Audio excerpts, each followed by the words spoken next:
Mandatory drug tests of welfare recipients makes people realize that the state is serious when it comes to where their money goes.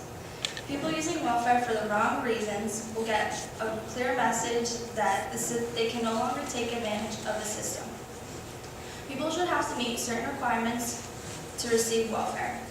Passing a drug test is an easy way for the state to decide who deserves the money and who does not. It is also proof that some people really do need it and are serious about receiving the money. To some taxpayers, people receiving welfare and using the money for the wrong reasons is a waste. The drug tests can also help people on drugs get clean, and they will start using the money for the right reasons.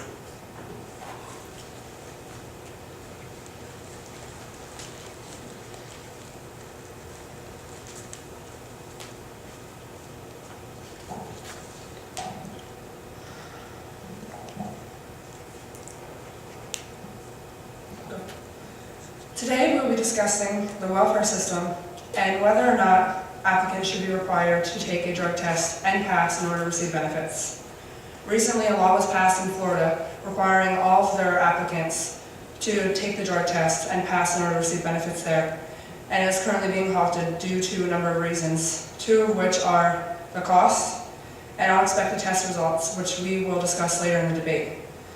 Not only is this an invasion of privacy of each and every individual applying, the cost is extremely more than they thought.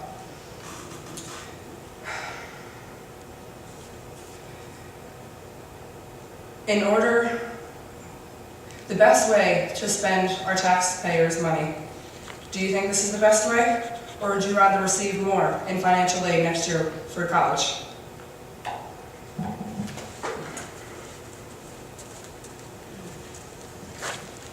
Drug testing welfare recipients will save U.S. taxpayers money. 68% of U.S. taxpayers agree that drug testing welfare recipients is a positive thing and will save money. Those drug testing and welfare recipients will decrease those from taking advantage of the system. Either they'll fail the test and won't be granted the money, or they just simply won't participate in the drug test and receive the benefits. This will also give more to those who actually need assistance for single mothers or people who aren't using the drugs. Taryn Bragdon, CEO of the Foundation for Government Accountability, says that drug users will either not take the test or they will fail the test, which in result will save U.S. taxpayers money. Over the last year, Florida saved over $900,000 by people who either failed the drug test or just simply did not participate. And they only reimbursed $160,000 for those who took the test and passed it. What happens is the welfare recipient will pay for the test up front, and if they pass, the welfare will reimburse the recipient. So they only spent $160,000 reimbursing. Overall, Florida saved $9 million last year in U.S. taxpayers' money by drug testing welfare recipients. And Taryn Bragdon says that if Florida reflects the results of all the states, if this law was to pass throughout the United States, that it would save over $173 million annually throughout the United States of U.S. taxpayers' money.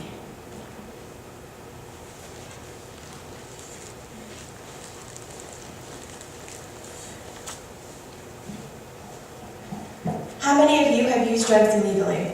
According to federal state statistics, only about 8% of Americans use drugs illegally. In Florida, which Megan mentioned, the drug testing, they found only 2% of welfare recipients actually use drugs. There are 500 million welfare recipients in the U.S. To drug test them all for every month for a year would cost over $588 million. That's just the 98% that would test negative for drugs.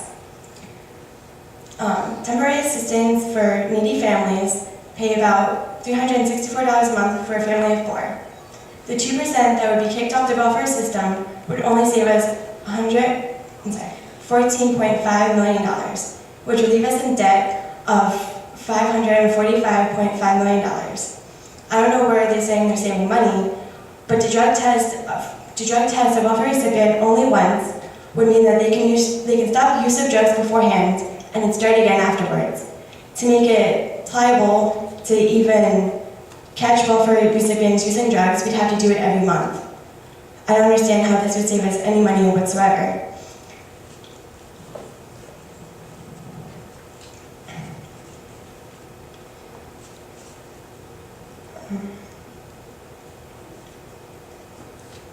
Over $500 million that the U.S. would spend would be able to go in the pockets of other places, back in the taxpayers' money. I don't know about you, but I would really like some of that $1 million to go into my pocket.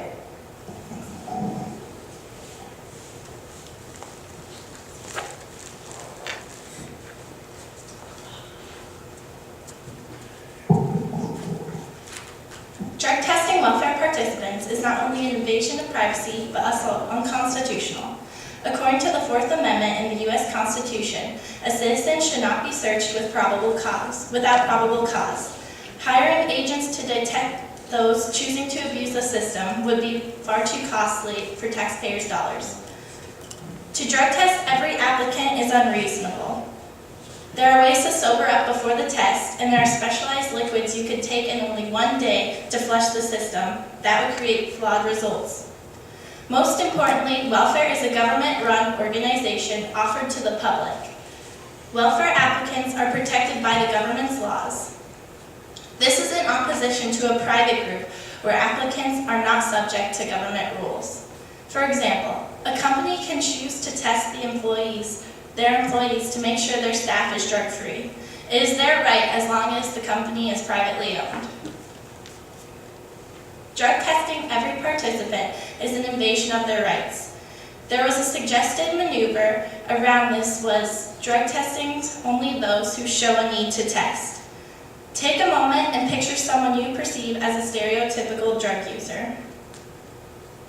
In your mind, did you see your grandmother accepting Ford's prescriptions from her doctor?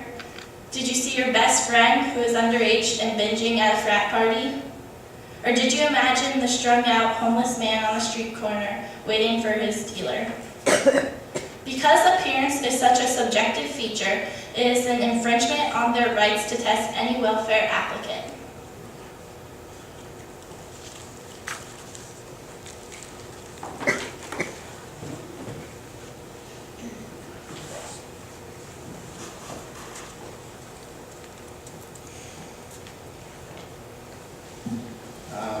The argument presented by the opposing team basically states that drug testing welfare, potential recipients, participants, etc., is an invasion of privacy and also unconstitutional. I'm going to read the Fourth Amendment for you very quickly. The right of the people to be secure in their persons, houses, papers, and effects against unreasonable searches and seizures shall not be violated, and no warrant shall issue but upon probable cause supported by oath or affirmation and particularly describing the place to be searched and the persons or things to be seized. A little background on the Fourth Amendment. The Fourth Amendment was adopted in response to the writs of assistance, which is basically law-making officials who would give vague warrants to police officers, not describing the things to be seized, the places to be searched. What I'm saying here is that the Fourth Amendment does not apply to this case because the Fourth Amendment only really pertains to criminal situations, an officer searching someone's belongings. So this doesn't apply here because no arrests are being made here if the participants test positive. It just deems them eligible or non-eligible depending on their results. So what I'm saying here is that the Fourth Amendment cannot be used as an argument to deem that this is unconstitutional, simply because of the fact that there are no police officers involved, there are no judges involved issuing warrants, and this is not any kind of criminal investigation. That is what the Fourth Amendment pertains to, not voluntarily applying for benefits. Like I said, the results of the test either deem them ineligible or eligible. It has nothing to do with the Fourth Amendment.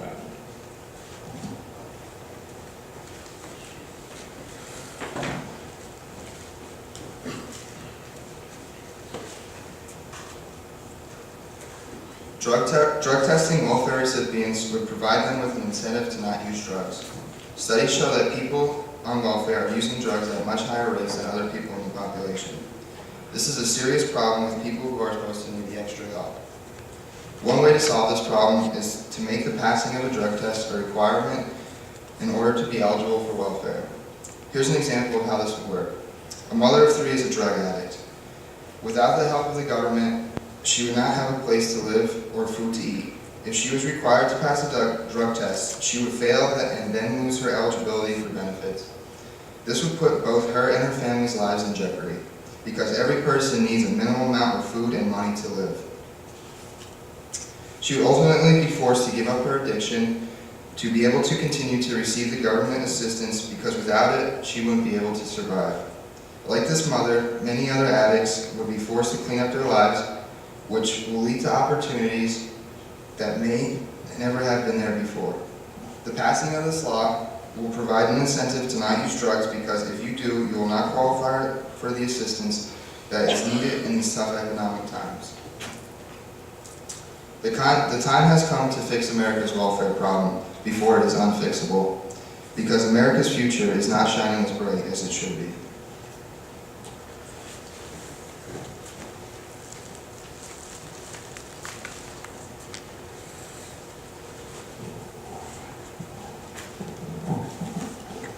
The government provides welfare for United States citizens who need financial assistance, but just because they give help doesn't mean they always will go for the help.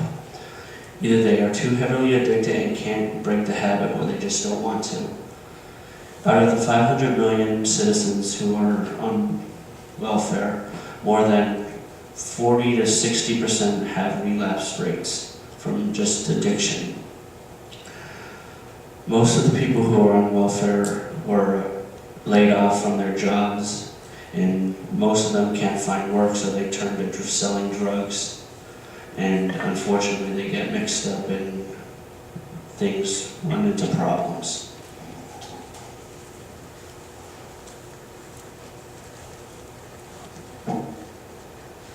In conclusion, mandatory drug tests is not an invasion of privacy. They are used for things as simple as getting a job. They can be costly, but they are worth it. The money they would save by not wasting it on the people that would waste it on drugs would outweigh the cost of the drug tests. Knowing where the money goes is important to some taxpayers. Money going to the use of drugs is not a proper way that it should be spent. There are more important things it should be used for. Someone able to receive welfare should take advantage of this opportunity by spending it on the basic necessities of life.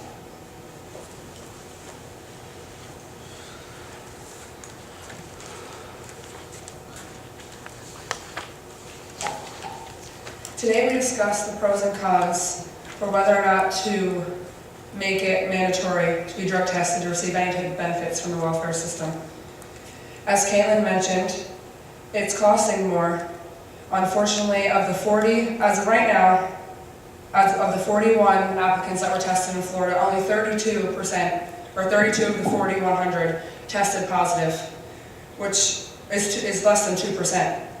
We spent $51,000 reimbursing them for the drug tests that we subjected them to take. So not only is it costing more, we're getting less test results. We aren't debating whether or not the government's intentions are good or bad, but what we are debating is it violates the Fourth Amendment rights of each U.S. citizen. Although we do have fraud and people abusing the welfare system, and we're trying to find a better way to find those that are responsible, this is not the answer.